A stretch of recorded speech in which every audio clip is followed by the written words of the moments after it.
से हमारे जो लेग में या मतलब दायां या बाएं पैर में अचानक से दर्द होता है और ये दर्द इतना भयंकर होता है कि करंट सा लगता है एकदम से और मतलब असहनीय दर्द होता है और इसको सहन करना भी बड़ा मुश्किल हो जाता है।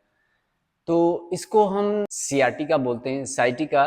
और साइटिका एक बहुत ही कॉमन प्रॉब्लम है, किसी को भी हो सकती है, किसी भी कई कारण हो सकते हैं इसके। गलत तरीके से वेट उठाना या फिर गलत तरीके से स्टेप पड़ जाना या फिर अचानक से बैठे बैठे भी कभी कभी लॉन्ग टाइम तक चेयर पर बैठे बैठे झटके लग जाने के कारण भी सियाटिका। नमस्कार friends, I am Yogi Umesh and you are watching Vashishtha Yog. स्वागत है आपका वशिष्ठ योग में। और आज का जो हमारा टॉपिक है सियाटिका के ऊपर है, जो कि एक कॉमन प्रॉब्लम है, किसी को भी हो सकती है क्या? साइटिका एक नर्व है जो कि हमारे शरीर के जो नीचे का हिस्सा है, जो हिप जॉइंट से टोज तक का जो हिस्सा है, पैरों तक का, उसको कंट्रोल करता है। जो हमारा तंत्रिका तंत्र होता है, जिसको हम नर्वस सिस्टम बोलते हैं, जिसपे हमारी सारी क्रियाएं जो होती हैं वो सब नर्वस सिस्टम के ऊपर ही डिपेंड होती हैं। क्योंकि अगर आपका नर्वस सिस्टम वीक हो जाए किसी हिस्से में या डिस्कनेक्ट हो जाए तो हमको वहां तक मैसेज नहीं पहुंचेगा और वो हिस्सा आपका डिस्कनेक्ट हो जाएगा। जब वो डिस्कनेक्ट हो जाएगा तो डीएक्टिवेट हो जाएगा, यानी आप निष्क्रिय हो जाएगा, उसमें कोई क्रिया ही नहीं होगी। अब वो उसमें कोई क्रिया नहीं, आप करोगे उठाने की हाथ कोशिश, लेकिन उठा ही नहीं पाओगे। तो जितनी भी क्रियाएं हम कर रहे हैं वो सारी की सारी सब इस नर्वस सिस्टम के थ्रू ही कर रहे हैं, जो कि हमारे एक दूसरे से लिंक होती हुई हमारे मस्तिष्क को ये संदेश भेजती है।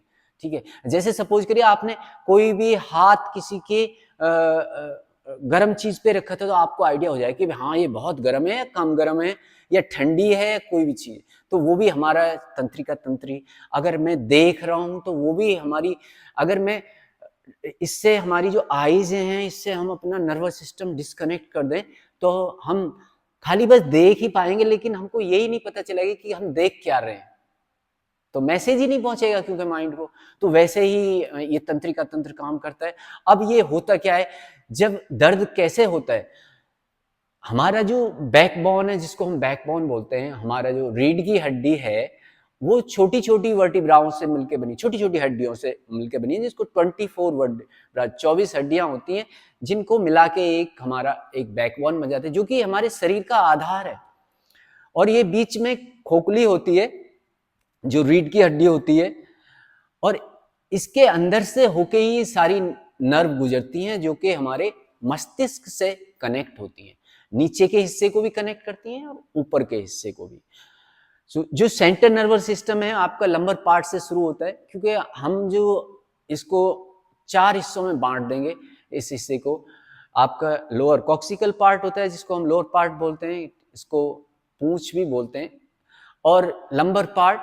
उसके बाद में जो थोरेसिस पार्ट है, थोरेसिस जो आपकी जो ये रिब्स हैं वो सारी इसी से कनेक्टेड है। तो ये वाले हिस्से जो है इसमें कभी ज्यादा पेन की शिकायत नहीं आती है। ज्यादातर जो शिकायत आती है वो हमारे सर्वाइकल पार्ट में और लंबर पार्ट में, क्योंकि ये दोनों हिस्से ऐसे हैं कि जो कनेक्ट सपोर्टिव नहीं है, ये खाली बस मसल से ही सपोर्टिव है। क्योंकि यदि मसल वीक हो जाएगी तो ये पेन की समस्या शुरू हो जाती है। तो होता क्या है कि जो छोटी छोटी वर्टिब्राज हैं वो एक दूसरे से कनेक्टेड हैं, और उसके बीच में एक छोटा सा पैड होता है जिसको हम डिस्क बोलते हैं, और वो काम करता है एक दूसरे को सपोर्ट करने का, कुशन देने का, यानी एक दूसरे से टच ना हो। अगर वो हड्डियां टच होंगी तो पेन शुरू होगा, क्योंकि वो टच नहीं होनी चाहिए। तो होता क्या है कि जो डिस्क होती है उसके अंदर एक हल्का सा लिक्विड भरा हुआ होता है, वो लिक्विड हल्का सा बाहर आ जाता है। जो डिस्क है थोड़ी सी बाहर हो जाती है, जैसे कभी आपने देखा होगा कि जो टायर होता है, टायर के अंदर से अगर ट्यूब हल्की सी बाहर आ जाए तो वो भी प्रॉब्लम शुरू कर देती है, पंचर होने का खतरा रहेगा। ठीक है, तो ये क्या करती है कि हमारी जो नर्व है, साइटिका नर्व है, वो उसको पिंच करना शुरू कर देती है। अब जब वो उस पर प्रेशर डालेगी तो वो दर्द शुरू हो जाता है। तो ये है साइटिका का प्रॉब्लम। साइटिका की प्रॉब्लम बहुत ही कॉमन। समय ना लेते हुए चलिए करते हैं योगा अभ्यास साइटिका के लिए, जो कि बहुत ही फायदेमंद है, आपको काफ़ी फायदा मिलने वाला है इससे। तो चलिए मेरे साथ आप करेंगे ये अभ्यास। इन अभ्यास आपको नहीं बताऊंगा क्योंकि मेरे को मैं जानता हूं कि जिसको दर्द होता है, हम लोग बोलते हैं कि आप ये करो वो करो, लेकिन जिसको दर्द होता है वो ज्यादा अभ्यास नहीं कर सकता है, ठीक है। तो उसके लिए सिंपल सिंपल अभ्यास आप कर सकते हैं। सबसे पहले तो कुछ समय के लिए आप हर दिन 5 से 7 मिनट इस तरीके से डेली लेटेंगे, अपने कमर को बिल्कुल सीधा करते हुए, घुटने को थोड़ा सा बेंड कर लें और अपनी जो गर्दन है बिल्कुल सीधा रखें, ठीक है। गहरी लंबी सांस लें और छोड़ें, ठीक है। 4 से 5 मिनट डेली आप रुकेंगे, या आप अपनी टांगों के नीचे थोड़ा सा कोई कुशन वगैरह ले सकते हैं, ठीक है। मेरे पास नहीं है, मैं दिखा नहीं सकता, लेकिन इस तरीके से बैंड करके आप अपने नीचे या तो चेयर के ऊपर भी रख सकते हैं आप इसको, और कुछ समय के लिए आप इस तरीके से, कि इससे क्या होगा, देखिए आप देखोगे कि आप जब इस तरीके से बैंड करोगे तो आपका जो बैकबोन है पूरा का पूरा सीधा हो जाएगा, जो कि आपको मदद करेगा साइटिका पेन में। उसको डिस्क को वापस रिलोकेट करने की कोशिश होगी इसमें, ठीक है। तो एवरीडे ये आपको करना है, बिगिनिंग टाइम में, जब आपको 10 से 15 दिन हो जाएंगे तब कुछ अभ्यास आपको शुरू करने हैं, ठीक है। तब आपको क्या करना है, सबसे पहले आप लेटेंगे, अपने हाथों को साइड में लेके आएंगे, पहले सबसे पहले आप लेट जाइए, ठीक है, इस तरीके से। फिर अपने घुटनों को थोड़ा सा बेंड कीजिए, अपने पैरों को थोड़ा ऊपर उठाइए और अपने दोनों हाथों को घुटनों के ऊपर रखते हुए हल्का धीरे धीरे अपने घुटनों को अपने चेस्ट की तरफ प्रेस करिए। हल्का सा आप चाहें तो ये भी गर्दन को भी ऊपर उठा सकते हैं जितना चाहे। गहरी लंबी सांस प्रश्वास, लगभग हर पोजीशन को 30 सेकंड तक आपको रोकना है। ध्यान रहे कि आपका जो बट है वो ऊपर नहीं उठना चाहिए, प्रेशर पूरा बैक फ्लैट रहना चाहिए आपका।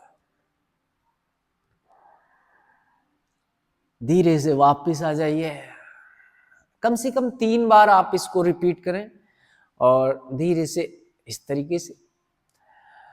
उसके बाद में जो दूसरा अभ्यास है, आप अपने राइट पैर को अपने लेफ्ट थाई के ऊपर, देखिए जो लोग ज्यादा स्टिफ हैं, मैं जानता हूं कि वो पैर को यहां भी नहीं रख पाएंगे, डिफिकल्ट है थोड़ा सा।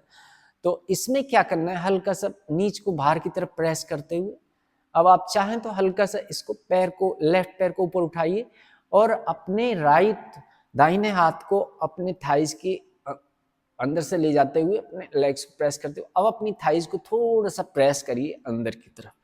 इसमें थोड़ा सा रुके रहना गहरा, आप इसमें फील करेंगे आपका जो राइट हिप जॉइंट है पूरा स्ट्रेच होएगा और आपका जो बैक बिल्कुल एकदम से फ्लैट आएगा। ये काफी मददगार पोजीशन है।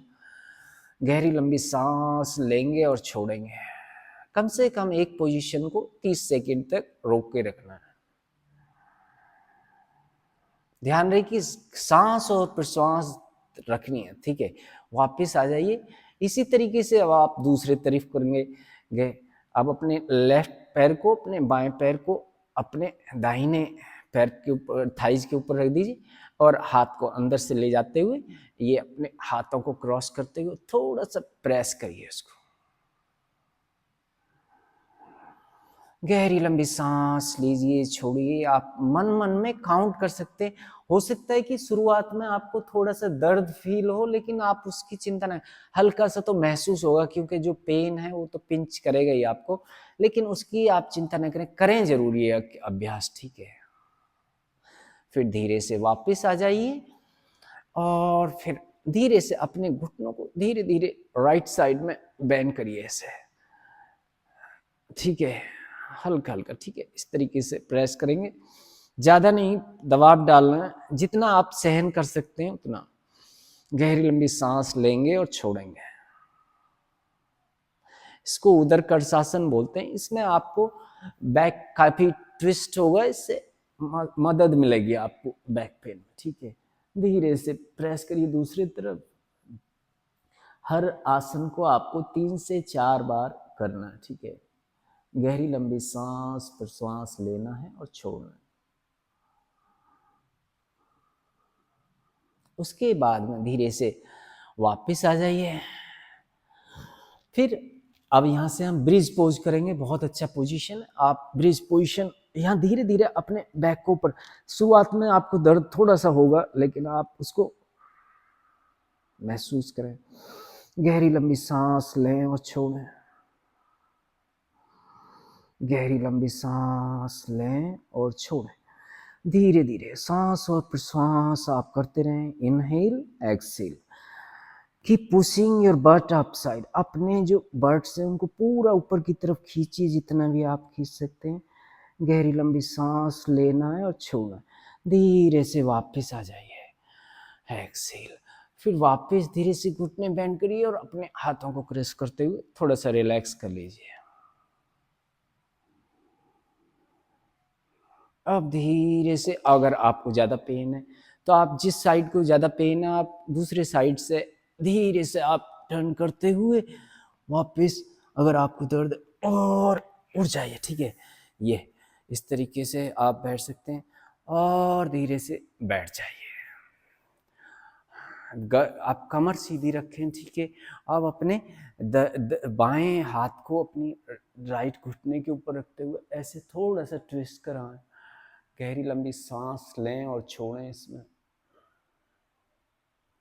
धीरे से वापस, और फिर दूसरी तरफ कुछ समय रुके, सांस लें और छोड़ें।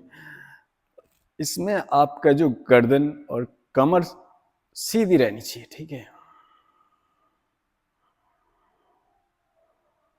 अब धीरे से वापस आ जाइए, ठीक है। तो ये तो हो गए कमर के बल लेटने वाले। अब हम थोड़ा सा अभ्यास करेंगे पेट के बल लेटने वाले। तो सबसे पहले अभ्यास करेंगे हम शलभासन। शलभासन का जो पहला हिस्सा है वो पहले हाथों को सामने, सबसे पहले अडवासन कर लीजिए आप ना। अडवासन में क्या करना है, अपने चिन या फोरहेड को सामने की तरफ रखते हुए आप देखेंगे ये वाले हिस्से को, हाथों को सामने की तरफ, ठीक है। गहरी लंबी सांस और प्रश्वास करेंगे। इसमें देखोगे कि आपका पूरा खिंचाव अपने लेग्स को पीछे की तरफ और अपने बाजुओं को सामने की तरफ खींचिए।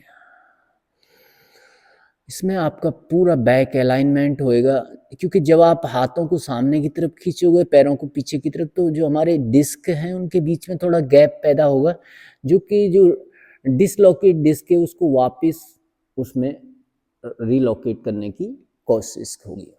अब यहाँ से धीरे धीरे अपने दाहिने हाथ को और लेफ्ट लेग को ऊपर उठाएंगे। थोड़ी समय के लिए रुके रहेंगे। गहरी लंबी सांस और प्रश्वास। एक पैर के साथ में शलभासन करेंगे। अब धीरे से वापस कुछ समय रुकेंगे। हर अभ्यास को 3 से 4 बार रिपीट करें, जैसे कि मैं यहाँ एक ही बार दे रहा हूँ। अब अपने दाहिने लेग को और बाएं हाथ को ऊपर उठाएं। गहरी लंबी सांस और प्रश्वास करते रहेंगे। यहाँ पर कुछ समय रुकना है, 15 से 20 सेकंड, जितनी देर आप रुक सकते हैं। देन धीरे से वापस। अभी यहाँ से स्नेक पोजीशन कर लेंगे। अपने जो कोहनियाँ हैं वो कंधों के नीचे लेके आएंगे और धीरे से अपनी गर्दन को ऊपर उठाएंगे। अगर आपको दर्द महसूस होता है तो ज़्यादा ऊपर ना उठें। गहरी लंबी सांस और प्रश्वास करें इस पोजीशन में। Deep breathing. ये अभ्यास ऐसे हैं कि सभी लोग कर सकते हैं, कोई बड़ी बात नहीं है। बहुत सरल सरल अभ्यास आपको मैं बता रहा हूँ, ये आप कर सकते हैं, लेकिन करें जरूर। हाँ, लेकिन ध्यान रहे कि शुरुआती दौर में आपको ये अभ्यास नहीं करने। 10 से 15 दिन तक रिलैक्स करना है बिल्कुल, लेग्स के नीचे तक रख, जैसे कि मैंने बताया आपको पहले ही शुरुआत में। ये सावधानियां बहुत ज़रूरी हैं, ठीक है। धीरे से अपने हाथों को कंधों के नीचे ले आई, हल्का सा और ऊपर उठा दिए। इसमें देखोगे कि आपके बैक के ऊपर पूरा स्ट्रेच आएगा। गहरी लंबी सांस और प्रश्वास लोगे, इसको कोबरा भुजंग आसन बोलते हैं। धीरे धीरे सांस लेंगे और छोड़ेंगे। धीरे से अपनी पेट टांगों को सामने की तरफ लेके आइए, अपने घुटनों को, और अपने घुटनों को हल्का सा खोलिए अपने हिप जॉइंट के बराबर में। अब यहाँ से हल्का धीरे धीरे अपने काव पोजीशन कर लीजिए। देन सांस छोड़ते बहुत धीरे धीरे, ठीक है, अपना पूरा स्ट्रेच कराना है। सांस लेते हुए ऊपर,